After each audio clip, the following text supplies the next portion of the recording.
Welcome to our channel.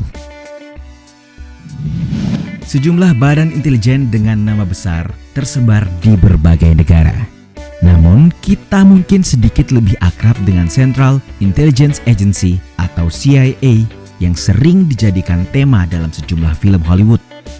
Tapi, benarkah CIA merupakan yang terbaik hari ini? Jika iya, mengapa mereka sangat hebat? Jawaban dari pertanyaan tersebut sebentar lagi akan kita temukan melalui paparan perjalanan CIA berikut ini.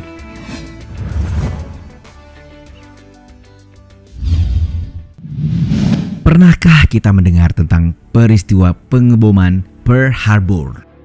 Singkat cerita, pada 7 Desember 1941, ratusan pesawat Jepang menyerang pangkalan Angkatan Laut Amerika Serikat ini di Hawaii. Nah, kejadian inilah yang kemudian disebut mengubah sejarah dunia karena memicu Amerika Serikat tergabung. Ini sekaligus menunjukkan era di mana badan intelijen seperti CIA mulai dipertimbangkan keberadaannya. Sebelum ada CIA, sebenarnya negara ini sudah punya ladang informasi yang dikumpulkan oleh sejumlah badan intelijen seperti Intelijen Angkatan Laut, Angkatan Darat, dan FBI. Namun, itu tidak dilakukan secara sistematis, bahkan jarang dibagikan ke lembaga pemerintah lainnya karena adanya persaingan di antara mereka. Alhasil, Presiden Franklin D. Roosevelt tidak diberi informasi sensitif tentang Jepang pada bulan-bulan sebelum penyerangan Pearl Harbor. Presiden Roosevelt pun pada dasarnya telah mengkhawatirkan adanya kekurangan intelijen di Amerika Serikat. Karena itu, ia meminta pengacara New York, William J. Donovan, untuk menyusun rencana badan intelijen pada 1941. Tidak heran jika kantor Coordinator of Information didirikan tahun itu, yang pada tahun berikutnya di bulan Juni 1942 dibentuk kembali menjadi Office of Strategic Services atau OSS. Nah, OSS ini adalah cikal bakal CIA saat ini.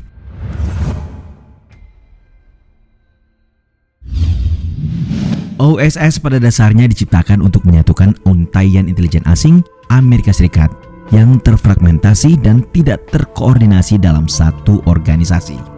Kantor serupa untuk tujuan ini, Coordinator of Information, dianggap telah gagal karena tekanan permusuhan dari Departemen Luar Negeri, Dinas Intelijen Militer, hingga FBI. Adapun William J. Donovan didapuk menjadi kepala OSS saat itu. Selama Perang Dunia II, OSS hadir dengan jumlah staf sekitar 12.000 orang. Mereka ini mengumpulkan dan menganalisis informasi di berbagai kawasan dunia, di mana pasukan militer AS beroperasi. Mandat asli OSS adalah mengumpulkan dan menganalisis informasi strategis untuk digunakan dalam perang, seperti informasi yang dibagikan Britannica. Mereka menggunakan agen-agen di Eropa yang diduduki oleh Nazi, termasuk Berlin, untuk melakukan kegiatan kontrapropaganda dan disinformasi, menghasilkan laporan analitis untuk membuat kebijakan dan menggelar operasi khusus. Sebelum invasi sekutu ke Normandia pada Juni 1944, lebih dari 500 agen OSS bekerja di Prancis sebagai kawasan yang berada dalam pendudukan. Di bawah arahan Donovan, OSS dinilai berhasil. Meski begitu, OSS dibubarkan pada akhir perang dan akan terakhir kembali pada era yang dikenal sebagai Perang Dingin.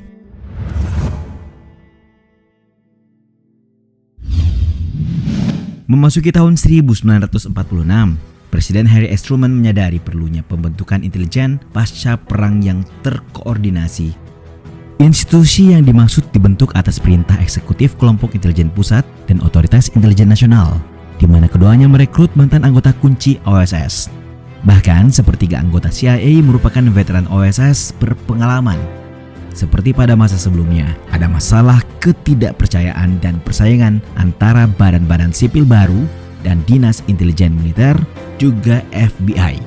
Namun, pada tahun 1947, Kongres meloloskan Undang-Undang Keamanan Nasional yang menciptakan Dewan Keamanan Nasional atau NSC.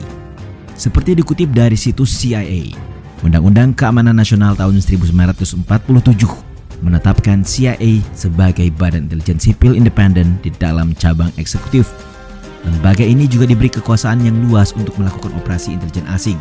dengan CIA yang ditugaskan untuk memberi nasihat, menghubungkan dan mengevaluasi kegiatan intelijen dari badan pemerintah lainnya, serta melakukan kegiatan intelijen lain yang mungkin diperlukan oleh NSC. Meskipun tidak mengakhiri persaingan dengan dinas militer dan FBI, undang-undang tersebut menetapkan CIA sebagai dinas intelijen terkemuka di negara itu. Badan tersebut juga secara populer dianggap sebagai mitra AS dari rivalnya KGB, Badan Intelijen Uni Soviet yang terkenal itu. Baik CIA maupun KGB, keduanya sering jadi bahan pemberitaan selama Perang Dingin.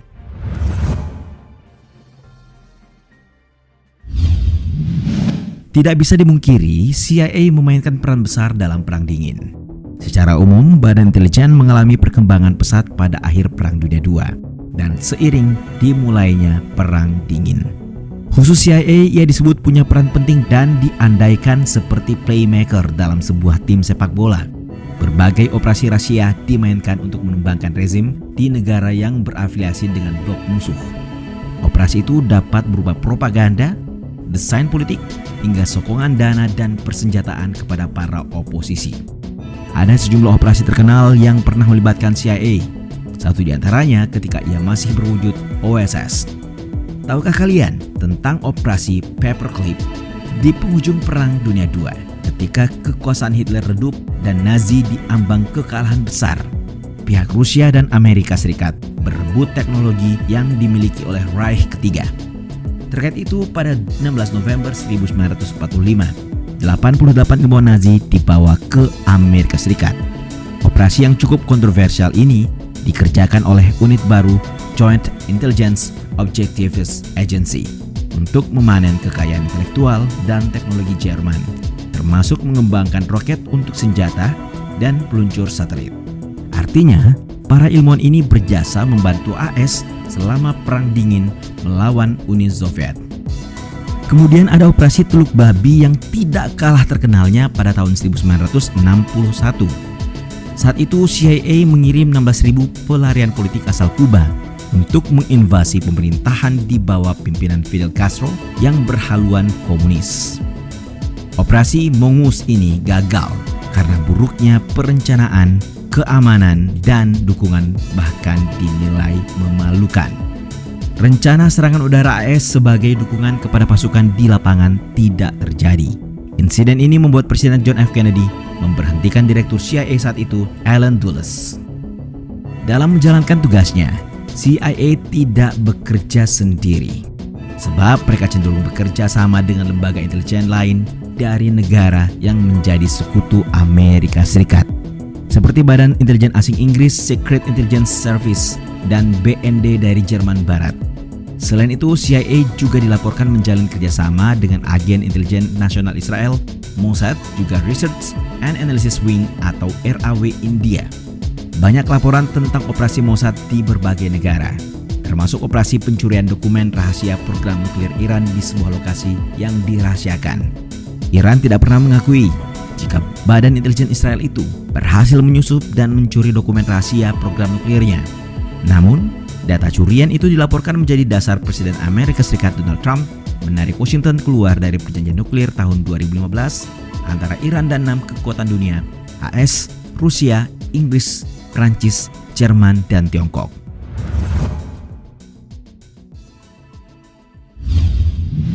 Setelah Perang Dingin usai dan Uni Soviet bubar, CIA tetap diaktifkan.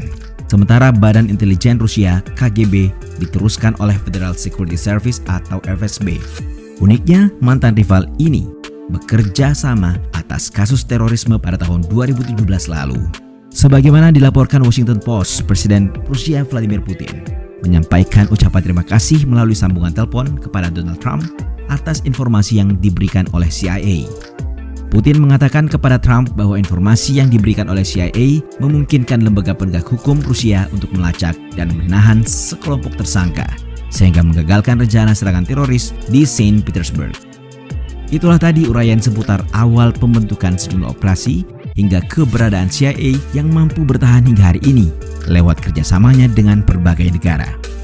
Bagaimana pandangan kalian terhadap CIA ini?